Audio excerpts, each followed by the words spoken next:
26/11 મુંબઈ હુમલાનો ગુનેગાર અને પાકિસ્તાની આતંકી હાફિઝ અબ્દુલ રહેમાન મક્કીનું હાર્ટ એટેકથી મોત નીપજ્યું હોવાનું સામે આવ્યું છે. તે આતંકી સંગઠન જમાત ઉદ દાવાનો ડેપ્યુટી ચીફ હતો. તેને ભારત શોધી રહ્યો હતો. તે પાકિસ્તાનમાં રહેતો હતો.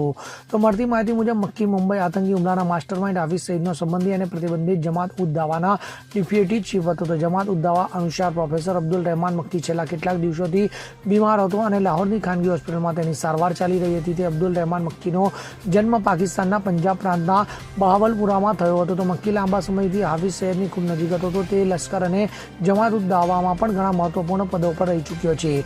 મક્કીએ રાજકીય વડા અને લશ્કર માટે ભંડોળ એકત્ર કરવા જેવા કાર્યો પણ સંભાળ્યા હતા. તે લશ્કરની ગવર્નિંગ બોડી શુરાનો મેમ્બર પણ હતો. તેમજ મક્કીને વર્ષ 2000માં લાલ કિલ્લા અને વર્ષ 2008માં મુંબઈની તાજ હોટલ પર થયેલા આતંકવાદી હુમલા માટે ભારતીય એજન્સીઓ દ્વારા આરોપી ગણવામાં આવ્યો હતો. તો યુએસ નાણાં વિભાગે તેને વર્ષ 2010માં વૈશ્વિક આતંકવાદીઓની યાદીમાં સામેલ કર્યો હતો. Bureau report CN21 news. હવે જુઓ દેશ દુનિયાની તમામ ખબરો તમારી આંગળીના ટેરવે.